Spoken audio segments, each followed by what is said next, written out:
Welcome to युवान law institute.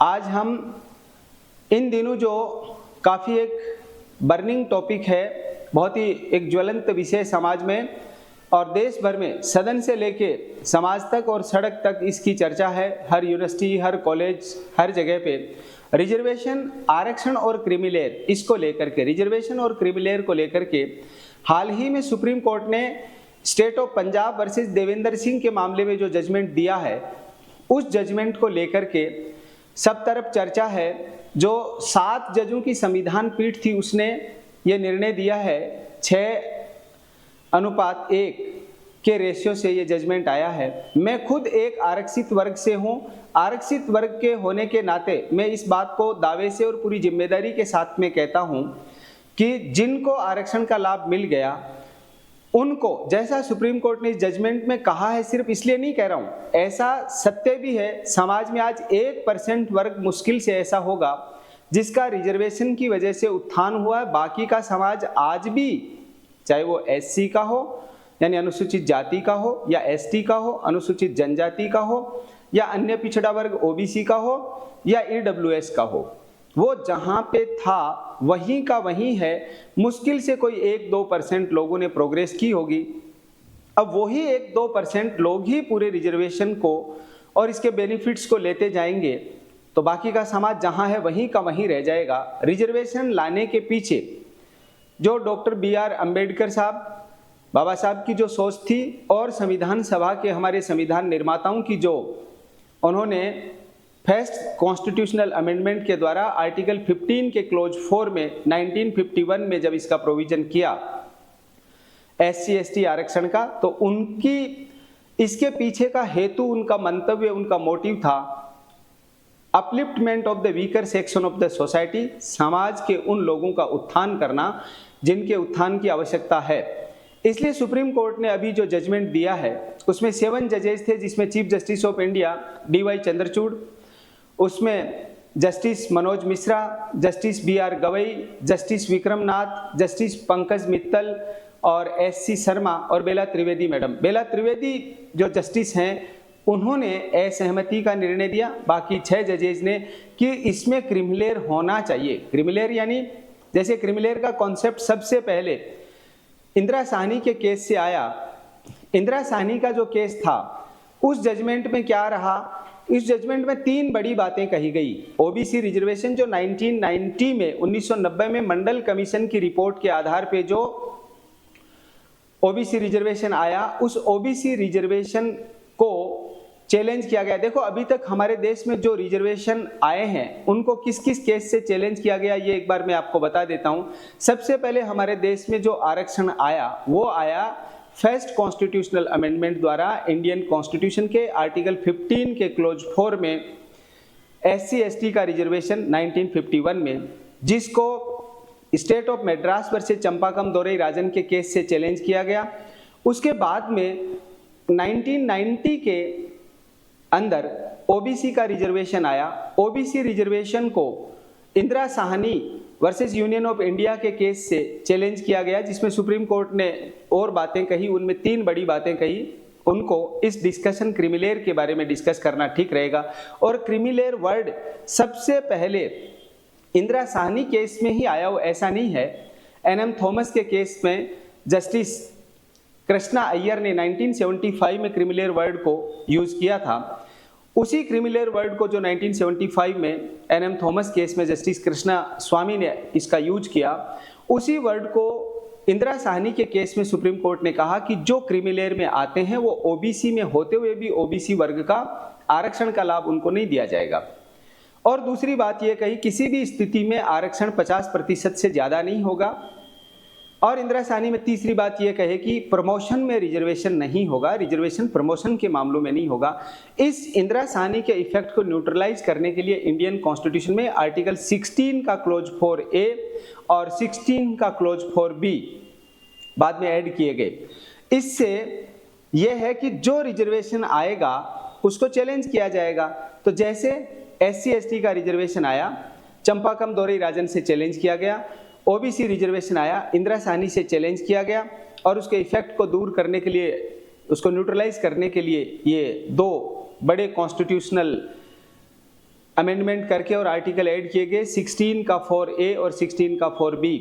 और उसके बाद में EWS का रिजर्वेशन आया, जिसको जनहित अभियान के केस से चैलेंज किया गया। अभी जो 2019 में जो EWS का रिजर्वेशन आया, तो कोई भी रिजर्वेशन आओ चैलेंज होगा, लेकिन रिजर्वेशन आना सोसाइटी के लिए, आज हमारे समाज का कोई सा भी ऐसा वर्ग नहीं है जो आरक्षित नहीं है। हमारे समाज में जातियों के आधार पर आरक्षण दिया जाता है।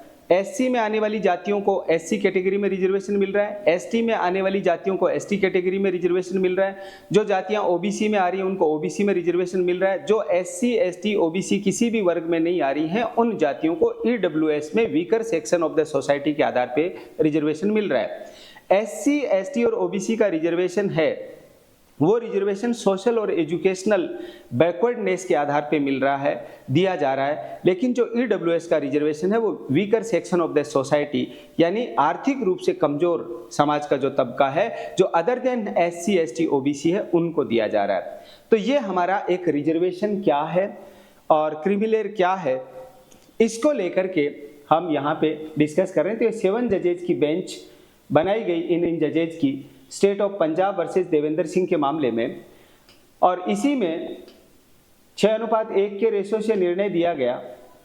इस निर्णय में जो क्रीमिलेयर का सिद्धांत है, एक चीज इससे हमें यह समझना है, क्रीमिलेयर के सिद्धांत से कोई समाज, कोई जाति, कोई आरक्षण की दौड़ से बाहर हो जाएगी, ऐसा बिल्कुल नहीं है।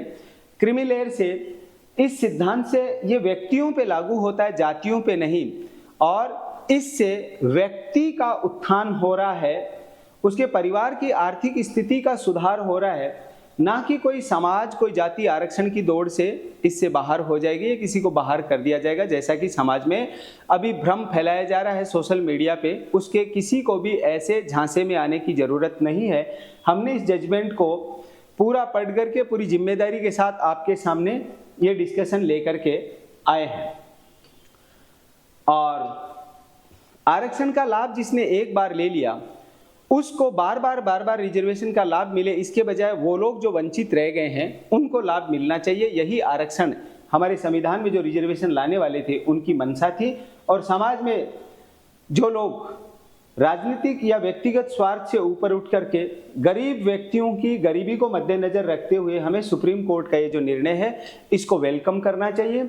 और इस निर्णय में जो बात कही गई है SC ST OBC के रिजर्वेशन का, तो इंदिरा साहनी के क्रीमिलेयर आने से इसका एक समाधान साथ का साथ हो गया कि जो लोग संपन्न है उनको रिजर्वेशन उनको दिया जाए जिनको जरूरत है, संपन्न के बजाय।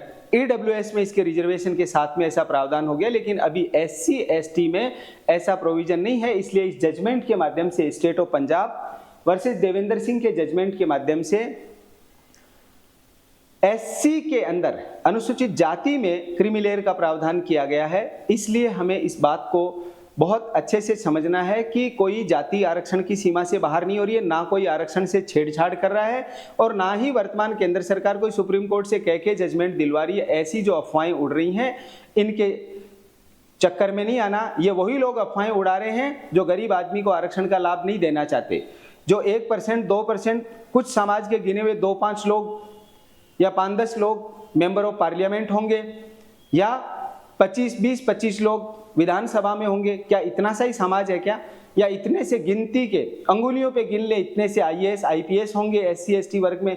तो SC ST वर्ग का जो अधिकांश भाग, मोर देन 98% समाज आज भी गाँव में, ढाणियों में, जंगलों में बैठा हुआ है, गरीबी की हालत में है। उनके प्रति ईमानदार और सार्थक प्रयास होने चाहिए, ना कि वोट बैंक के चक्कर में इस सुप्रीम कोर्ट के जजमेंट की राह का रोड़ा बन के सरकार को तो बाध्य कर दोगे, झुका दोगे। लोकतंत्र में वोटों के लिए सरकार तो किधर भी झुक जाएगी। तो जनता का हित नहीं है, हमें जनता और गरीब आदमी के हित की बात करनी है। आज अगर हम इस विषय में नहीं सोचेंगे तो आने वाले समय में इसकी बहुत भारी कीमत चुकानी पड़ेगी। हमारे पड़ोस में अफगानिस्तान ने इसकी कीमत चुकाई दी है, बांग्लादेश का हाल हम देख ही रहे। अगर ये हालत भारत की करना चाहते हो तो आज नहीं तो 2, 5, 10, 20 साल में जिस दिन गरीब आदमी अफगानिस्तान की तरह खड़ा हो गया तो उसका खामियाजा पूरे देश को भुगतना पड़ेगा, और वो बहुत गंभीर और भयावह परिणाम होंगे। उनसे बचने के लिए SC, ST, OBC, EWS सबके रिजर्वेशन में क्रीमी लेयर का कॉन्सेप्ट लागू होना चाहिए ताकि समाज के वंचित तबके को भी आरक्षण का लाभ मिल सके और वो भी अपने आप को मुख्य धारा में ला सके। कॉन्स्टिट्यूशन में जो सबसे पहला रिजर्वेशन SC, ST को दिया गया, ये बात मैंने आपको बता दी फर्स्ट कॉन्स्टिट्यूशनल अमेंडमेंट के द्वारा। शैक्षणिक और सामाजिक रूप से पिछड़ेपन के आधार पे ये आर्टिकल 15 का क्लोज 4 ऐड किया गया, जिसको स्टेट ऑफ मद्रास वर्सेस चंपाकम दोरई राजन के केस से चैलेंज किया गया। और उसके बाद में 1990 में 1990 में जो मंडल कमीशन की रिपोर्ट पे OBC रिजर्वेशन आया, वो भी सोशली और एजुकेशनली बैकवर्डनेस के आधार पे आया और जिसको इंदिरा साहनी के इस केस से चैलेंज किया गया। ये भी मैंने अभी डिस्कशन में आपको स्टार्टिंग में ब्रीफ किया, तब ये बता दिया। और उसके बाद में ये 1993 में इंदिरा साहनी में चैलेंज किया गया। इसके तीनों कॉन्सेप्ट हम आपके साथ में इसको डिस्कस कर चुके हैं। और उसके बाद में यहाँ पर क्रीमी लेयर के दायरे में आने वाले लोगों को आरक्षण का लाभ नहीं दिया जाएगा, ये इंदिरा साहनी के केस में कहा। और दूसरा कहा कि 50% से ज़्यादा सीटें नहीं होंगी और रिजर्वेशन है वो प्रमोशन में रिजर्वेशन नहीं होगा। इस इंदिरा साहनी के प्रभाव को दूर करने के लिए हमारे संविधान में 77वां संविधान संशोधन करके 1995 में 16 का 4A जोड़ा गया और 86th अमेंडमेंट करके 2000 में कॉन्स्टिट्यूशन में 16 का 4B जोड़ा गया।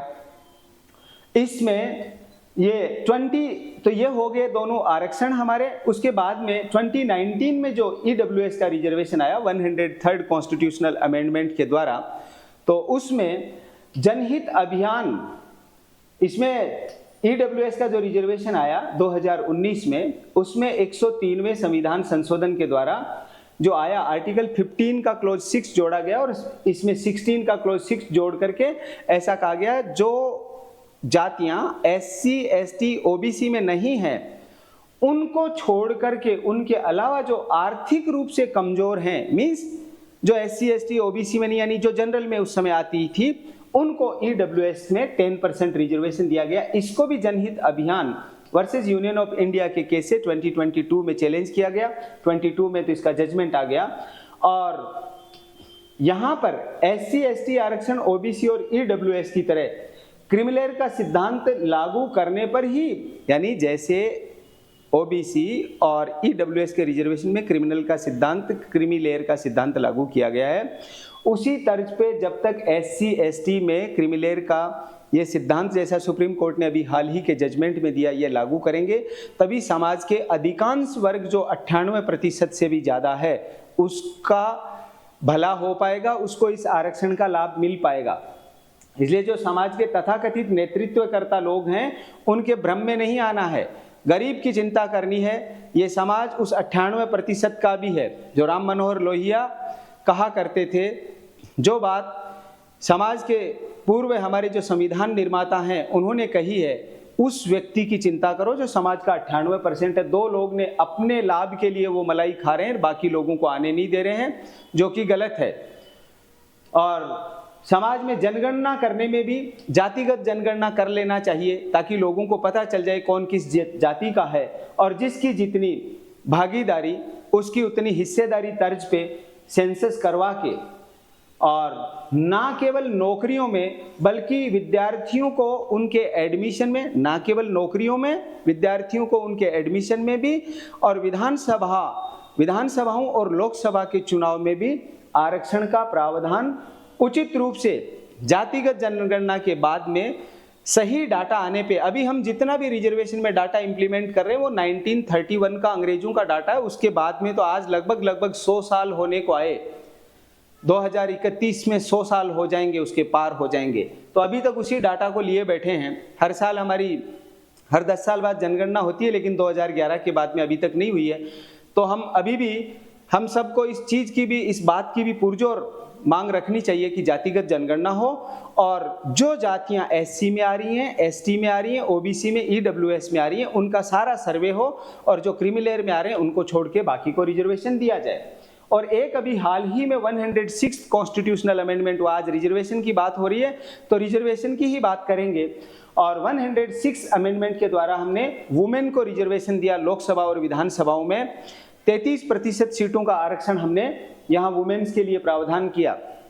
SC ST वुमेन को तो इस 33% में रिजर्वेशन दे दिया, मगर OBC और EWS वुमेन को इसमें 33% रिजर्वेशन नहीं दिया, जो कि गलत है। वरना सिर्फ पैसे वालों की जो EWS और OBC में आने वाले जो वर्ग हैं, यानी अदर देन SC ST, सिर्फ उन्हीं के जो आज की तारीख में MLA MP हैं, उन्हीं के बेटे बहू बेटियां पुत्र वधू वही बनती रहेंगी, उस गरीब का नंबर नहीं आएगा। इसलिए इसमें भी लोकसभा के और राज्य विधानसभाओं में भी EWS के रिजर्वेशन में भी ये 33% जो रिजर्वेशन का प्रोविजन 106 अमेंडमेंट से किया, इसमें भी एक क्रीमी लागू होना चाहिए, यहाँ पर भी होना चाहिए। सुप्रीम कोर्ट ने तो SC के बारे में कहा। मैं SC के साथ ST के लिए भी समाज से, आप सभी विद्यार्थियों से, प्रबुद्ध लोगों से निवेदन करता हूँ, आग्रह करता हूँ, ऐसे ही वुमेन रिजर्वेशन के लिए भी आग्रह करता हूँ कि इस पर हमें विचार करना चाहिए। समाज का गरीब वर्ग आगे तभी आएगा जब ऐसा रिजर्वेशन का लाभ हमें समाज के हर तबके को मिले। तो आज जो इससे वंचित हैं उनके लिए हमें सार्थक प्रयास करना है। अगर हम सार्थक प्रयास नहीं करेंगे तो कहीं ऐसा ना हो जाए कि हम भारत को अफगानिस्तान या बांग्लादेश जैसी बनने की परिस्थिति में डाल दें। इसलिए मेरा आप सभी से आग्रह है, ये सुप्रीम कोर्ट का जजमेंट आ गया, बहुत अच्छा जजमेंट है, इसका वेलकम होना चाहिए। मजबूरीवश जो केंद्र सरकार है या बाकी की सरकारें, हो सकता है इसको इफेक्टिवली लागू ना भी होने दें, फिर भी हमें इस बात को ध्यान में रखना है, SC ST के रिजर्वेशन में भी क्रीमी लेयर लागू करो, ताकि SC ST समाज का जो गरीब आदमी है उसको रिजर्वेशन का लाभ मिले। जैसे OBC में क्रीमी लेयर है, EWS में रिजर्वेशन के साथ में क्रीमी लेयर है, और वुमेन रिजर्वेशन है उसमें भी OBC और EWS का क्रीमी लेयर लागू हो, और वहाँ पे भी ताकि रिजर्वेशन का बेनिफिट उन लोगों को मिले जिनको आज तक रिजर्वेशन का बेनिफिट नहीं मिला। तो इस चीज को हमें ध्यान में रखना है, रिजर्वेशन के बेनिफिट समाज के सभी वर्गों को मिले। इसके लिए हम सबको एक समाज में जन जागृति लाने का कार्य करना चाहिए। पढ़े लिखे वर्गों को अपनी बात को बहुत ही तर्कसंगत तरीके से कहना चाहिए। आरक्षण और क्रीमी लेयर अभी है हमारा चर्चा का विषय है देश भर में, तो इसमें समाज के गरीब तबके को भी हमें ये बताना है कि आपका हक खाया जा रहा है। अगर कोई SC में कह रहा है कि हम क्रीमी लेयर लागू नहीं होने देंगे, तो SC का वो गरीब आदमी जो गांव में बैठा 98% उसका हक मारा जा रहा है। अगर ST का भी कोई व्यक्ति कह रहा है कि हम ST के रिजर्वेशन में क्रीमी लेयर नहीं लाएंगे, जैसा कि किरोड़ी लाल जी मीणा ने जो हाईकोर्ट में पंचायत होती, महापंचायत होती, उसमें आग्रह किया कि होना चाहिए समाज के उस तबके को जिसने लाभ नहीं लिया उसको लाभ मिलना चाहिए। उनका स्वागत योग्य वक्तव्य है और सुप्रीम कोर्ट का निर्णय भी स्वागत योग्य है। हम सबको इसका स्वागत करना चाहिए, वेलकम करना चाहिए, और खुले मन से इस पे विचार करें और समाज का वो गरीब आदमी उसकी चिंता करें और उनको भी जागरूक बनाएं। ये हम युवान लॉ इंस्टीट्यूट के यूट्यूब चैनल पे इस पूरे डिस्कशन को, इस लेक्चर को हम डाल रहे हैं। आपको हमारा आग्रह है कि आपको और कोई बात इस रिजर्वेशन से रिलेटेड जाननी हो तो आप युवान लॉ इंस्टीट्यूट में कांटेक्ट कर सकते हैं। नमस्कार, जय हिंद।